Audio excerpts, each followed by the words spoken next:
It was late Friday night, and I was in my office poring over the profiles of several candidates who had applied for a job opening in our company.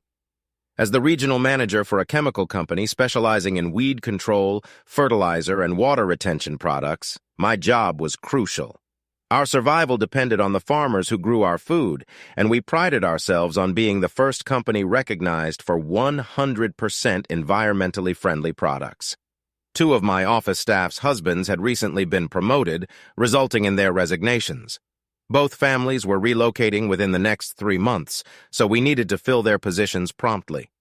Our sales department covered 8 states in the Midwest, often dismissed as flyover country, and this year's sales growth had surpassed expectations. Linda, my executive assistant, peeked into my office and said, "Tom, all 8 candidates have confirmed their interview times for Monday. I'm off now, so good night." Every Thursday, I traveled to one of the states in my region for a half-day sales meeting on Friday before heading home. This routine had turned Thursday evenings into my wife's night out with her friends, an arrangement worth the cost of a babysitter. My weekly visits were vital for providing our sales reps with the personal contact they needed, and over the years, it had paid off handsomely. I hadn't lost a single team member in 8 years, which was quite an achievement for the company. After returning from my trip today, I had some time to review a few cases before heading home. The company had been urging me to give up this part of my job for years, but I valued the solitude it provided. With a know-it-all wife and 3 kids, the quiet time driving was invaluable.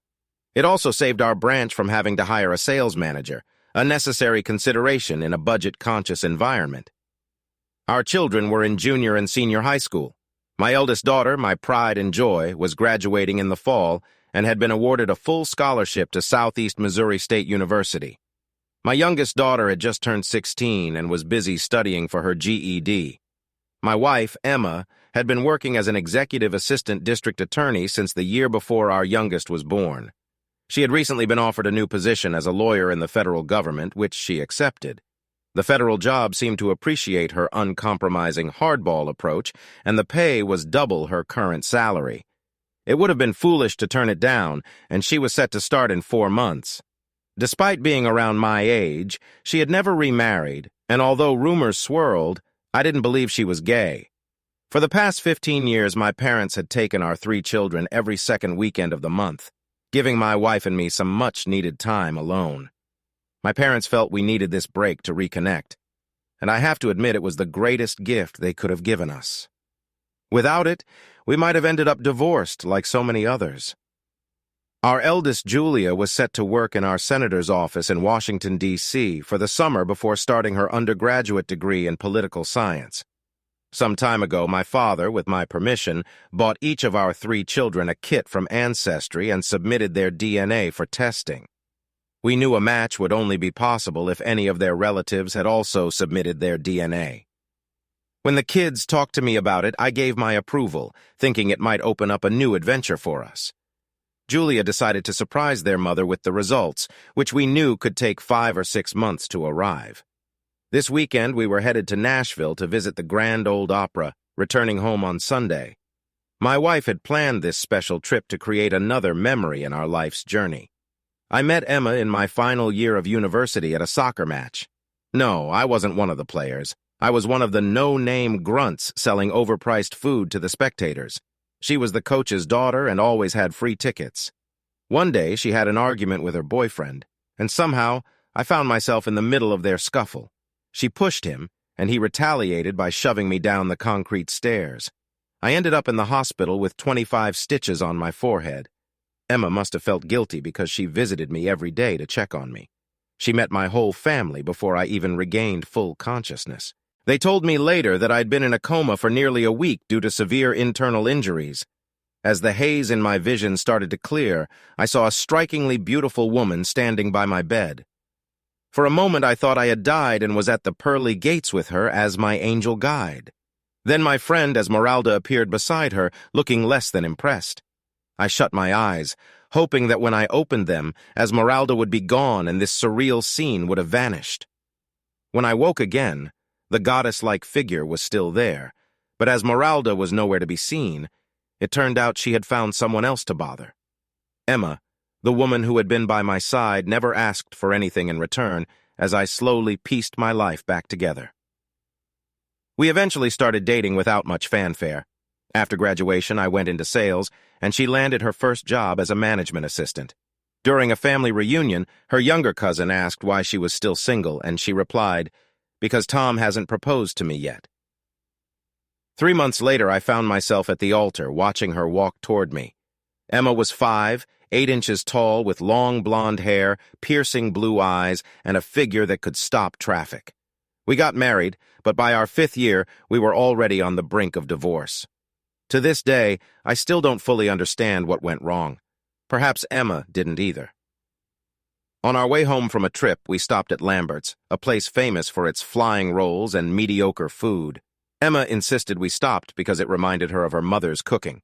As we settled in, she reached over and turned off the car's sound system, signaling she wanted to have a serious talk. I discreetly turned on a recorder I kept in my jacket pocket, a habit I developed for moments like these. "Tom," she began, "have you ever thought about having an affair?" Her question hit me like a ton of bricks. My mind raced with questions. What prompted this? Was she hinting at something? I took a deep breath to clear my thoughts. "Emma, let's be honest," I said. "Everyone's thought about it. The real question is whether I've ever acted on it, and the answer is no." "Why not?" she pressed. "Because I took my vows seriously when we got married. They meant something to me then, and they still do." Emma sighed. "Times have changed, Tom. Marriage vows don't hold the same weight they used to. I think you should consider finding a mistress, someone you're compatible with. Don't worry about guilt. I'm giving you my blessing. It might even strengthen our relationship." Her suggestion shocked me. It felt like she was giving me permission to betray her, something I couldn't fathom. "Why is my having an affair so important to you, Emma?" I asked. "Have I done something to make you want to sabotage our marriage?" She was silent for a long time. Finally, she turned the sound system back on, ending the conversation, but her silence spoke volumes. Emma always had an answer for everything, so her lack of response was telling. I started to believe that something was seriously wrong in our marriage, something I needed to uncover. We drove on in silence for another hour, covering about 40 miles before she turned off the sound system again. I reached for my recorder. "I'm sorry, Tom," she said. "I think I've been reading too many romance novels. Those ideas must have come from there." With that, she turned the sound system back on, acting as if the matter was closed. But I knew better. Emma hated those books, always dismissing them as trashy. She would never read them, let alone let them influence her thoughts. As we drove the last leg home, I realized I knew very little about her Thursday nights out with the girls. I had always trusted her completely, never questioning her activities. But now, I couldn't shake the suspicion that something wasn't right. Was she going out to bars and having one-night stands? When we arrived home, my parents were there with our kids. I poured drinks for my parents and listened as they recounted their weekend with the grandchildren. They cherished these moments, saying the kids kept them young and active. They stayed for about an hour before heading home, and I walked them to their car. My mind's still reeling from the conversation with Emma. "Tom," my dad said quietly, "when would be a good time for us to have a private conversation at your office tomorrow?" "I've got interviews all day," I replied. "How about we meet in 3 hours? Whatever's going on, I'm here for you." Dad leaned in, whispering, "It's not about your mom and me. It's about Emma and your youngest daughter. I can't say more since Emma is watching us." "Okay, Dad. I'll drop by after work and we'll sort it out in half an hour," I said loudly enough for Emma to hear through the window. After watching my parents drive away, I went inside, grabbed my car keys, and threw my toolbox into the trunk. "Hi, honey," I said. "I need to stop by Dad's tomorrow to help him with something, so I might be a little late." "I heard you from the window," Emma replied. "Don't worry. We can have dinner a bit later." The next day, my parents arrived promptly and were shown into my office. We settled down, waiting for the coffee to be brought in. Once it arrived, Linda closed the door behind her. "Tom," my father started, "I owe you an apology for that silly prank with the kids' DNA tests. They found a match for Lisa. She has a paternal grandmother who's been searching for her son in his descendants." He handed me a form from Ancestry with the woman's name and phone number. I was stunned. Dad, seeing my reaction, understood how deeply the news had affected me. "Dad, I don't think this is a mistake," I said. "Let's see what we can figure out." Using the office phone, I dialed the number and activated the recording function. I wanted to make sure the conversation was documented. The phone rang twice before someone answered. "My name is Thomas Parker, and I'm looking for Mrs. Elizabeth White regarding a DNA match found through Ancestry." I said, "May I speak to her, please?" "You're speaking to her," the woman said. "How can I help you?" "It's complicated," I began. "In short, my youngest daughter is your granddaughter." "You mean Lisa Parker?" she asked. "Yes, that's right," I confirmed. "Then you might know my son, who I had to give up for adoption when I was 15, she said. "I might if I knew his name," I said. "He was adopted by a family named Davis, and his middle name was Mark Andrew," Mrs. White explained. My face went pale. Tears filled my parents' eyes because we knew the name all too well. Her straightforward remark turned my world upside down. "He's alive and well," I said. "He's now a district attorney in Cape Girardeau County, Missouri. He's also my wife's boss. He's never been married, and now I think I know why. He's my only child," she said. "I have stage 4 lung cancer and don't have long to live. Would you allow your daughter Lisa to visit me before I pass? If you can't afford it, I'll gladly pay for the ticket. I'd like to meet her and give her my inheritance." "Mrs. White, given the circumstances, I'll let you make arrangements with my parents since you're only a state away. They can bring her for a special weekend visit so you can get to know her," I said. "I wouldn't let my daughter go on a trip like that alone. Is there anything else you need?" "Get me a notarized statement authorizing my attorney to conduct a DNA test," Mrs. White said. "Given the value of Lisa's inheritance, he needs to confirm she is who we believe she is before altering my will." "Understood, I'll pass this on to my father," I said. "He can work out the details and get directions to you." I stood up, walked out of the office, and handed Linda my personal tape recorder. "Transcribe and notarize both my conversation and the phone call. I'll need them for the divorce proceedings." "Should I handle the DNA test authorization?" Linda asked, understanding that when the recorder was on, she should listen silently, a practice that had resolved many conflicts in the past. "Yes," I said, "but we need to keep this secret for a few weeks. I want to find out what my soon-to-be ex-wife does on Thursdays." I walked into my assistant's office and said, "John, I need to speak with you and your wife as soon as possible. I'm going to need your help with a personal matter." John immediately sensed the seriousness of my request. "She'll be off duty soon," he said. "I'll text her to come right over." I returned to my office and made plans. Using my house key, John and his wife would pack Lisa's clothes and leave the following Friday. I would pick her up from school and drop her off at their place by 10 o'clock. As I escorted my parents to the exit, John's wife arrived. I told her to head to his office and I would join them shortly. Thanks to modern technology, Linda had already transcribed the recordings.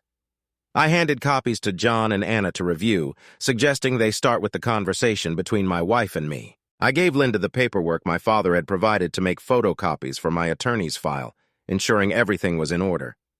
Both Anna and John had known Emma and me for many years, and they took today's revelations very hard. Anna and Emma grew up in the same neighborhood. Though they weren't close, they naturally knew everything about each other. Anna was shocked to uncover the hidden reality that had come to light. "Do you think there's any chance they're still lovers after all these years?"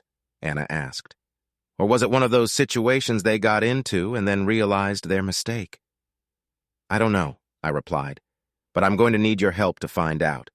For the next few weeks, John, I need you to take the company car for sales meetings. Anna, I'll need to drive your car so that no one will recognize it. You can use John's car. I'll inform corporate that this is part of your cross-training, John, so you'll have to do it for the next 3 months. You're going to follow Emma around on Thursday nights and document everything." John nodded. "Since Emma believes you're still making your weekly trips, she'll be none the wiser." "My gut tells me it's still happening," I said. "Why else would Emma suddenly suggest I have an affair with her blessing? If Davis hadn't changed jobs, nothing would have changed. I believe Emma may be planning to move in with Mark Andrew Davis when he starts working in St. Louis. If Emma can prove that I'm having an affair, it would justify her filing for divorce in her eyes." "I can see Emma doing something like that," Anna agreed. "It's become common to deflect blame onto others to distract from your own behavior. If you find proof one of these Thursday nights, call me. I'll have dispatch send a couple of officers to inform them you've been in an accident. That way we can get a detailed report on their state, clothed or otherwise, and where they end up. A few cops wouldn't mind a bit of revenge on the DA for how he's treated them." Linda looked up and said, "Paul Clark left the DA's office 4 months ago because he couldn't stand working for Davis anymore. He opened his own practice. I faxed everything we have so far to his office, and he's expecting you. You'd better hurry." "Give Paul my regards and best wishes," Anna said.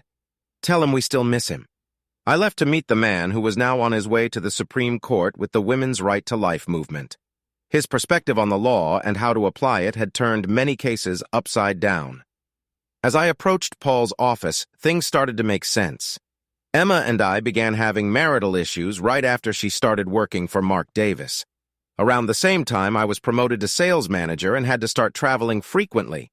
If their affair had continued all these years, I'd been an unwitting cuckold for over 15 years.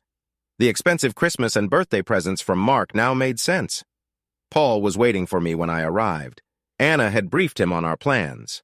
Paul handed me a key to Davis's house and a paper with the alarm code. He also gave me a phone number.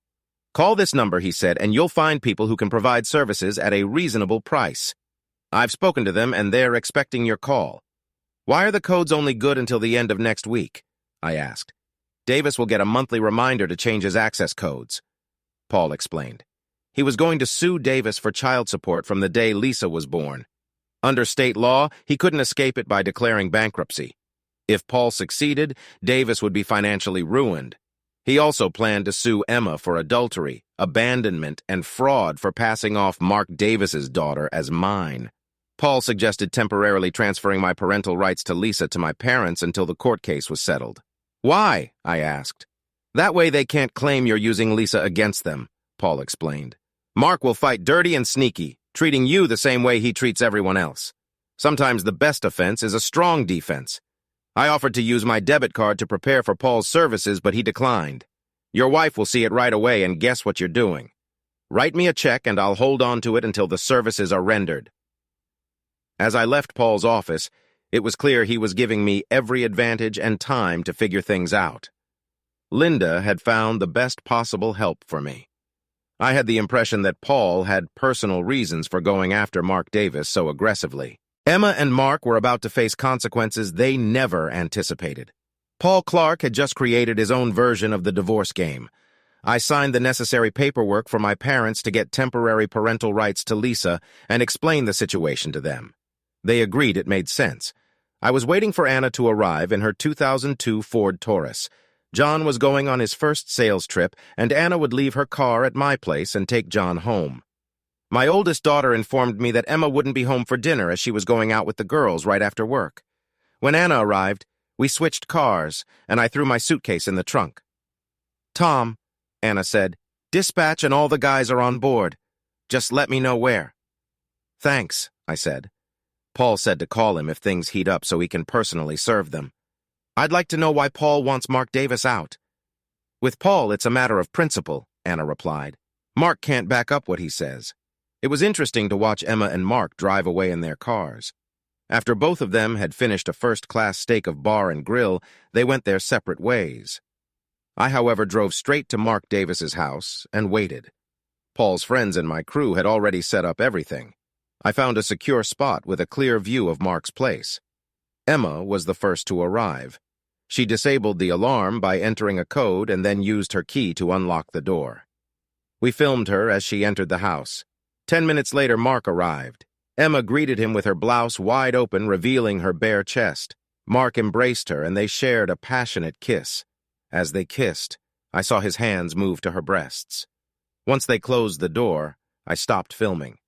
6 out of the 8 rooms in Mark's house were wired for video and sound. We had set up our base in the house of Mark's neighbor's son, who was serving a long prison sentence. Everything we filmed at Mark's house was streamed live on their Facebook pages. It turned out that Emma had a team tailing me, thinking I would take the bait and look for a new mistress that night since she knew my schedule. They even hired a prostitute who matched my taste. I texted Anna to inform her of what I had overheard. She called her husband John to warn him he was being followed. John, a former Marine, took immediate action, driving his car off the road at 10 p.m. to force his followers to reveal themselves. He then called a tow truck and reported the incident to his wife, who texted me the details. I reassured her and provided the address. I slipped over to Mark's house and removed the valves from all the tire rods on their car, ensuring they wouldn't be able to leave. The lovers were trapped. Police officers arrived, their blue lights flashing, and began looking for Emma Parker. Mark tried to deny her presence until the officers pointed out her car in the driveway. Finally, Emma appeared, wrapped in a sheet. "Mrs. Emma Parker, your husband Thomas James's car was involved in an accident near Little Rock, Arkansas. Your parents suggested we find you here." I savored the sight of Emma's face turning white. The police lied to unsettle them. Afterward, the officers left and I followed, keeping up with them. From the moment the police arrived to the moment they left, everything was streamed live on Facebook, providing undeniable proof. At midnight, my eldest daughter Julia called. "Daddy, Mom isn't home yet and my calls go to her answering machine. I'm worried. She never stays out this late. What should I do?" "Call Mark Davis and ask him to put you through to your mother." I instructed, giving her his number. "Why call her boss?" Julia asked. "Because he's been her boyfriend every Thursday for the past 16 years, I replied. I then sent Julia a clip showing Emma wrapped in a sheet, talking to the cops and Mark in pajama pants. 10 minutes later, Julia called back. Mom's phone suddenly worked. She called me saying she was on Lower East Broadway with 4 flat tires. I knew she was lying and told her it couldn't be true since it was right next to Mark's house. She insisted, but I told her I saw the video of her and her lover. When she asked for the clip, I sent it to her. Mom couldn't explain why she was wearing a sheet. I wasn't expecting her home for a few hours, but "Can you do me a favor and open the front door?" I asked as I got out of the car. Julia saw me take my suitcase from the trunk and walk towards her. As soon as I set my suitcase down, my cell phone rang. It was Paul Clark. I answered and put it on speaker. "Tom, I just served them both at his house," Paul said. "Now your wife and her lover are barred from coming within 500 feet of you and your children. I'll notify the Kate Police Department before heading home. Don't talk to her at all. If she shows up, even for her clothes, call the police." "Got it." "And my oldest daughter heard it too," I said. "Thanks, Paul." "Julia opened the garage so I can move Anna's car inside," I told her. "I need to be in Little Rock." As we finished, Julia asked, "Is that why the locksmith came at 6 to change the locks?" "Yes, it was a last-minute decision," I explained. "I had Kathy order it since it was becoming clear things would go as planned." "What prompted this?" Julia asked. "The DNA test your grandfather sent to Ancestry. They matched with Lisa. He told me about it at work on Monday. When I contacted the woman, it turned out your mother's boss is her son, whom she gave up for adoption when she was 15. Julia lost her temper, and I held her until she calmed down. Then we went into the kitchen to talk quietly. I played a recording of a conversation her mother and I had on our drive back from Nashville. Hearing her mother's words was revealing. "Why does Mom want you to have an affair, Dad?" Julia asked. "To offset the consequences of her actions if they were discovered," I said. It's ironic that her assumption led to the truth. "A quiet knock interrupted us since I wasn't supposed to be home," Julia answered. "A police officer informed us they had stopped the cab Emma was in and warned her about violating a court order." Julia and I discussed everything late into the night, agreeing that Emma should have been a writer given her flair for storytelling. I still can't believe Mom had an affair with the same man for over 16 years. Julia said, her voice tinged with disbelief. "How did we not see that?" "It was easy," I replied. "You kids were young, and I was a sales manager who traveled to different states for meetings every week. Out of trust in our marriage, I saw no reason not to give your mom my blessing for her weekly girls' night out. We all trusted her," Julia said. "That's what blinded us to what was really happening." I sat there stunned. If my daughter hadn't pointed it out, I never would have realized it. Emma had used our trust in her as a shield to continue her affair without consequence. Julia saw the tears welling in my eyes and said, "That's what hurts the most. It's not the cheating or the lying. It's the fact that she used our trust and beliefs about her to keep the only relationship that mattered to her going. If your mother could do that to someone she claimed to love," I said, "imagine what she'll do to us now that she hates us for exposing her." Julia got up to make us both a fresh cup of coffee. Dawn was already breaking when a text notification came through on my phone. "It's from your mom," I said. "She wants to talk to me as soon as possible, saying we have family issues to discuss before I return from my trip." "How are you going to respond?" Julia asked, worry evident in her voice. "Don't worry," I said. "I'll tell her to go ahead and laugh at the big dumbass behind my back with Mark. She can still move to St. Louis with him, but not with our kids." Julia looked at me shocked. "Your mother doesn't need me anymore," I explained. "My usefulness to her has run out. She wanted me to have an affair so she could use it against me in divorce court. She never thought she'd get caught after all this time." It must have been painful for Julia to hear the harsh truth in my words. Few people can face the raw reality without reacting defensively. Most lash out, calling the truth, tell her names because the truth hurts, but in time they accept it. I stood up and took my daughter in my arms as she began to cry again. We managed to calm down before we heard Michael and Lisa stirring.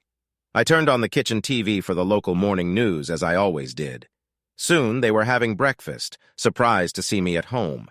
We were all taken aback when an image of my wife appeared on the screen. My son turned up the volume, curious. I felt a pang of pity for my children as they heard Mark and Emma discussing how stupid I was. Emma bluntly said that fool is such a moron. He doesn't notice anything going on around him. Then their mother made a sarcastic remark about me, making them both laugh. The reporter cut in saying, "I don't think they're laughing anymore." He explained that after watching 5 hours of the longtime lover's Facebook behavior live, their plan to set Thomas Parker up with a prostitute to secure a divorce and take everything he had backfired spectacularly. In the next scene, Paul was shown suing both of them. Lisa ran over to me and sat on my lap, sobbing. It was a terrible way for a 16-year-old to learn that her father wasn't her biological father, but her mother's longtime lover. Michael summed it up bluntly. "If you're just a piece of trash in Mom's eyes, what does that make the rest of us?" Once Lisa calmed down, Julia helped me explain what had happened since we got back from Nashville. I called the school to arrange for them to be excused on Friday and Monday to give them time to adjust. Just as we were about to start breakfast, Lisa said, "Daddy, the chief of police is coming." That got our attention, and we turned up the volume again. It was announced that both Emma Parker and Mark Davis, our current district attorney, were being criminally prosecuted. A task force was being assembled to investigate. I thought about how public exposure often forces people to confront behaviors they tolerate privately. Hypocrisy rules our society every day. After breakfast and cleaning up, I gathered my 3 children at the table. I showed each of them a copy of the letter my father had received. Then I said, "Lisa, my parents are picking you up to take you to meet your biological father's mother. She is dying of cancer and has asked to meet you. There's a good reason for this, but it's best if she explains it to you. As far as I'm concerned, you are my daughter and always will be. If you have any questions, ask your grandparents. Julia, will you help your sister pack for the weekend while I call my parents?" I asked. As soon as the girls left, my son asked, "How do you handle this, Daddy?"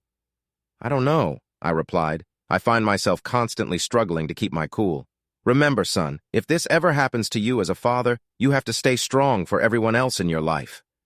With those words, I called my parents and explained the situation. They said they'd come as soon as they finished loading the car since they still had an hour before their flight. Little did I know that my relationship with my son would change for the better at that moment. The 3 of us watched the daughter I had raised leave with my parents to meet her biological grandmother for the first time. I prayed that everything would go smoothly and that she would return with the same love she always had. The DA's office felt like a morgue. Emma Parker went shopping for new clothes after her car was towed and the tires replaced, while Mark Davis read through the lawsuit filed against him.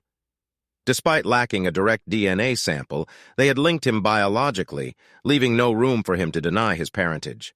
The staff now knew the truth about their relationship and their years-long affair. This revelation, coupled with the hidden truth about Lisa Parker's background, was becoming a political nightmare. Under the law, fraud had been expanded to include the failure to disclose all material facts, leading Paul to file a civil suit against both Emma and Mark. It was clear that they had been defrauding me for years. All the lawyers Paul approached believed that Tom Parker and Paul Clark would win. Most lawyers had heard about Paul's courtroom prowess, and none wanted to oppose him. By the time he presented his case, most defenses were rendered useless. The exposure of their behavior on Facebook and their blatant attempt to ruin an honest man for personal gain became front-page news due to Mark's position in the community. Emma had just walked out of a store she frequented, known for its unique clothing. She didn't expect to run into a woman who bluntly asked if she was crazy for not realizing things would end badly.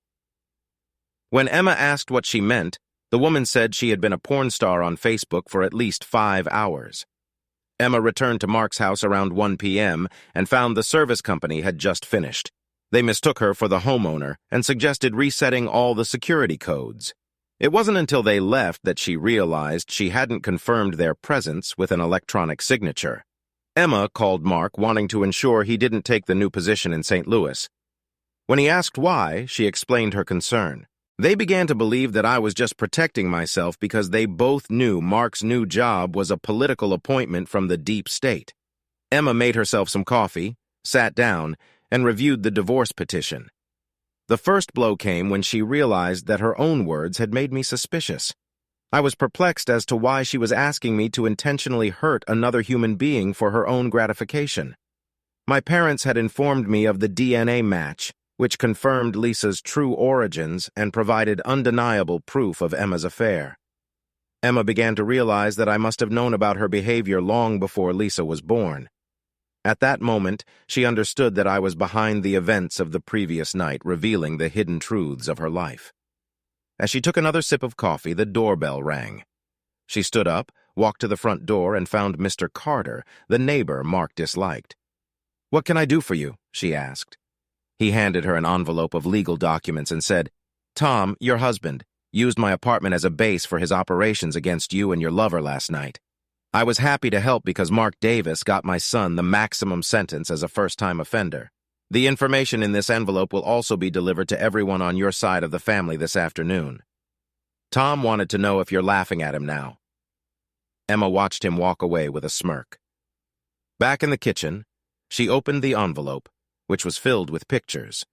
The images showed her letting Mark into the house, greeting him at the door, and engaging in sexual foreplay in the living room. Even the police officers were captured in the photos. Tom's team had been thorough.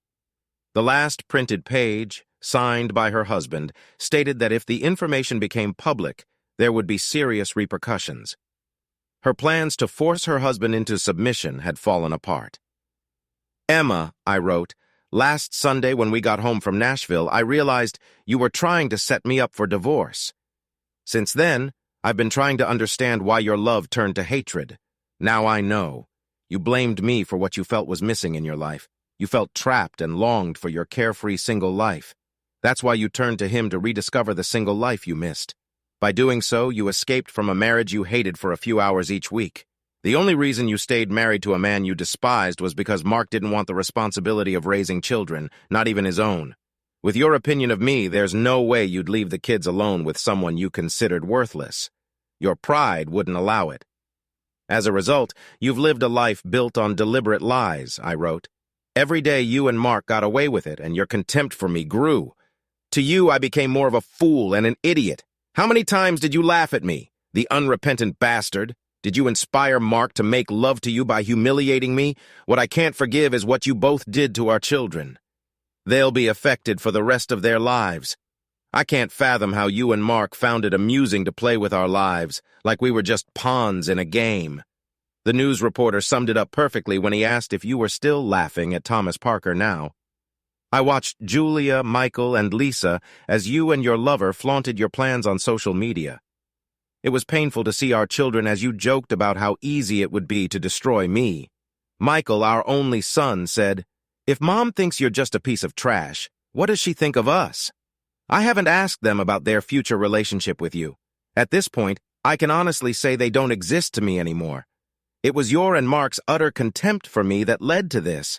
At least we both know you're laughing because you've left me with a reputation as a hapless goofball. Perhaps tonight, you and Mark can toast to your victory." Emma's hands shook so violently that she dropped the paper. She looked bitter, angry, and hateful. To anyone else, she appeared as a mother who didn't care about her children, husband, or anyone else, only herself and her desires. Then, her sobs broke the silence. Tom was the only person capable of destroying someone's credibility without directly condemning them.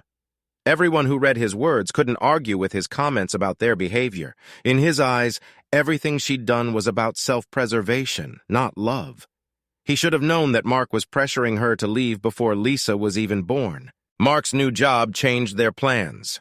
Originally, they were going to wait until Lisa graduated high school to reveal her true origins without repercussions. Tom was right about one thing. Emma wasn't laughing now. Emma picked up the divorce petition and continued reading. It was devastating. One of the lawsuits against them was for fraud, as they had concealed Lisa's true origins. She was accused of emotional and mental abandonment, adultery, and defamation. When she saw the amount demanded for damages, she felt nauseous.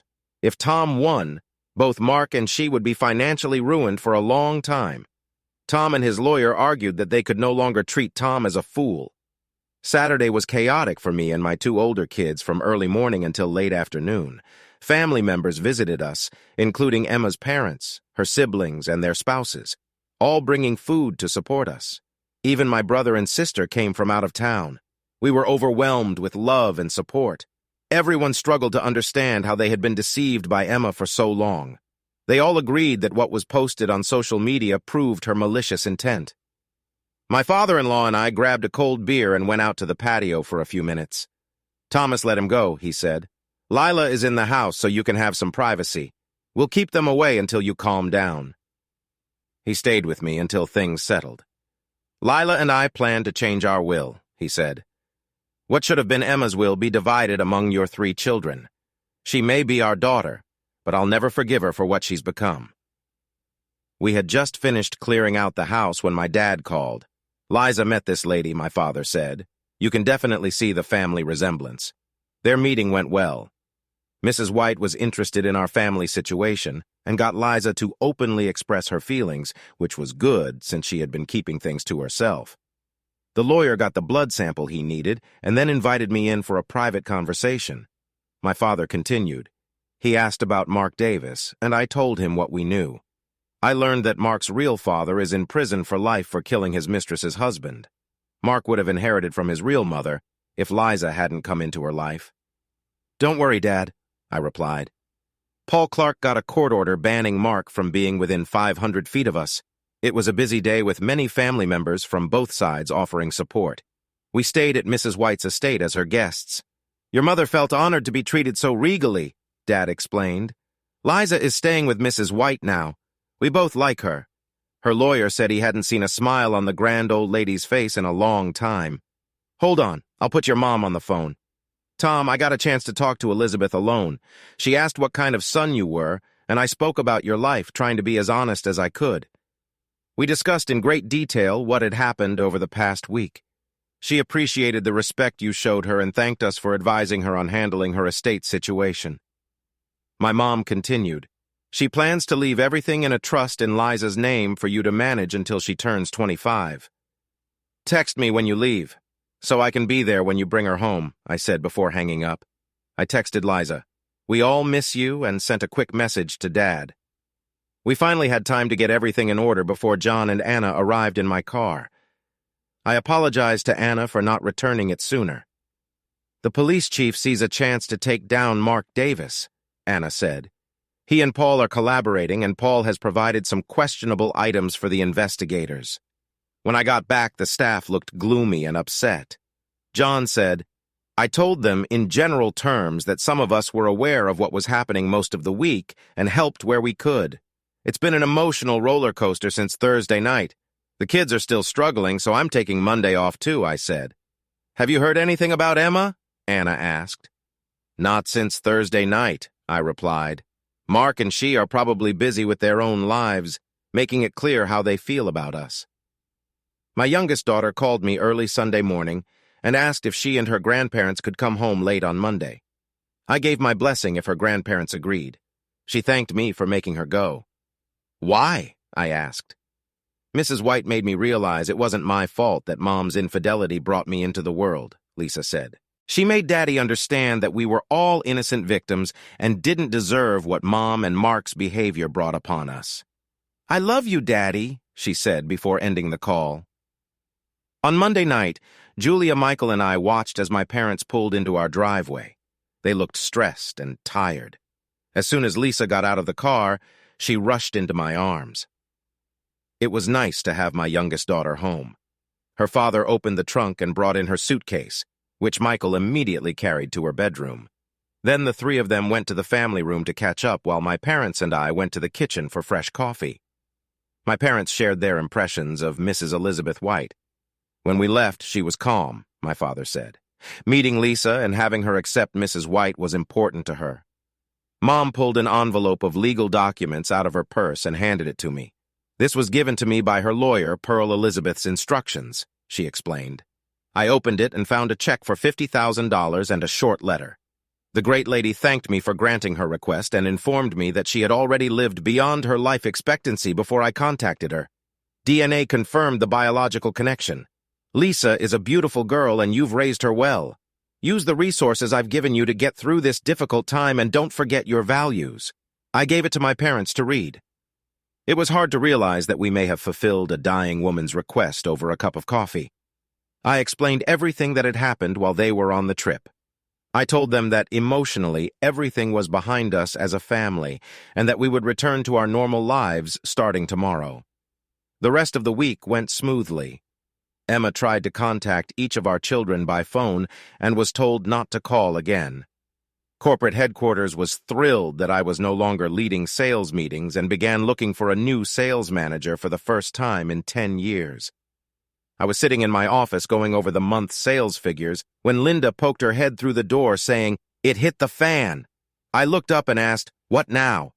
"I received a letter informing me that your latest letter to Emma was published on a Southeast Missouri newspaper website." Linda said, "I went to the website and found the Speak Out section." Linda came over to my desk and started reading over my shoulder.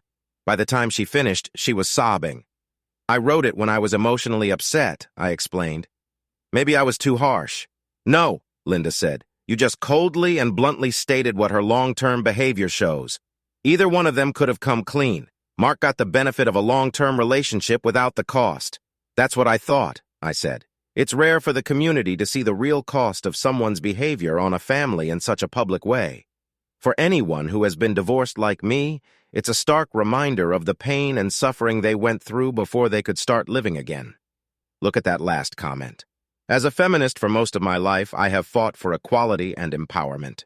What this woman and her lover did to her husband and children has forever tarnished our movement, I read aloud. Emma and Mark were having dinner at Bar and Grill. The place is usually packed on Friday nights, but tonight there were only empty tables around them. When they asked the waitress why, she explained that people were avoiding them because of the publication of Tom's letter on the website. Emma and Mark asked for the bill and quickly left, knowing they had better stay out of the public eye for a while. As they were leaving, Emma noticed her parents sitting at a table. She approached them with Mark following. Her father looked at them and said, "Mr. Davis, I suggest you leave and let my wife and I eat in peace." Emma left the restaurant and tears, finally realizing the irreversible consequences of her and Mark's actions. When they got back to Mark's place, they went to the website and saw for themselves what was being written in the comments. It was clear to both of them that the public despised them. 3 months later, I sat in the passenger seat of my car, watching Lisa drive. We were on our way to Wichita, Kansas, after learning that her grandmother, Elizabeth, had passed away. We were heading to the airport to take the private jet provided by the estate. Lisa was struggling with the loss, having grown close to Elizabeth through constant phone calls. When she returned from her trip, Julia and Michael were a great help, and the four of us became closer. They both encouraged me to start dating, but I remained quiet about it, feeling once burned, twice embarrassed. Mark and Emma had moved to St. Louis, where the feds authorized Mark to start work early. The county was glad to be rid of him, provided he repaid over $45,000 in questionable expenses. They now lived in a rented 2-bedroom apartment, preparing for possible bankruptcy due to the impending civil suit. Under Missouri bankruptcy laws, they could only keep $10,000 each. Our divorce was finalized according to state law, with Emma required to pay child support while the kids were in school and cover 50% of their living expenses if they lived on campus. The civil fraud trial was due in 2 weeks. My children still refused to talk to their mother, as did her relatives. Emma had learned firsthand that people can only tolerate so much before they leave for good. Lisa had to endure a meeting with her biological father, arranged by the state child welfare agency. It did not go well for him. Lisa told him that his mother had informed her that he, like his real father, was a drug addict who should not be allowed near any woman. In front of welfare officials, Lisa declared both her mother and him dead in her eyes. We attended her grandmother's funeral, after which the lawyer revealed the extent of Lisa's inheritance. It was overwhelming. As trustee, I discussed it with Lisa, and we decided to sell her grandmother's house, keeping only personal jewelry and a few photographs. Back home, as the school year wound down, I prepared for the first day of court on Wednesday. Lisa walked into the den. "Dad, can you arrange for Mark, Mom, and their lawyers to meet with us in Paul on Tuesday?" she asked. "I think so, but why?" I inquired. "I want them to see the real cost of their actions," Lisa replied. Grandma Elizabeth suggested it. I called Paul and we arranged the meeting. It was a beautiful sunny day as we sat with Mark, Emma, and their attorneys. Lisa spoke first. "I requested this meeting," she began, "to inform my biological father of the following: the whereabouts of your father and his request to visit him in prison. He is serving a life sentence for the murder of his mistress's husband. You must realize that you are the product of a rape committed by a distant cousin when she was 14 years old." Lisa handed him a sealed envelope with his name on it. I savored the shocked expressions on Mark and Emma's faces. "You both should know that my biological grandmother left me over $100 million in trust for my father, Thomas Parker, until I turned 25. It would have been yours, Mark, if she hadn't discovered me," Lisa stated. "When she found out how I was conceived and what came of it, her views on morals and standards changed. That's when she disinherited you. In my grandmother's eyes, what you both did was disgusting. Paul, my trust will be paying my father's legal bills. Mark and Mom, you can try to reconcile before you go to court, because if we have to, we'll go all the way to the Supreme Court. Mom, you have to realize that even though you created me in sin, that doesn't give you the right to deem me acceptable. Thankfully, my biological grandmother made me realize that it is my father's morals, principles, and standards that make me who I am. I left that meeting both proud and humbled. My daughter had said it all. Whatever happened tomorrow didn't matter because today I was blessed with what truly mattered."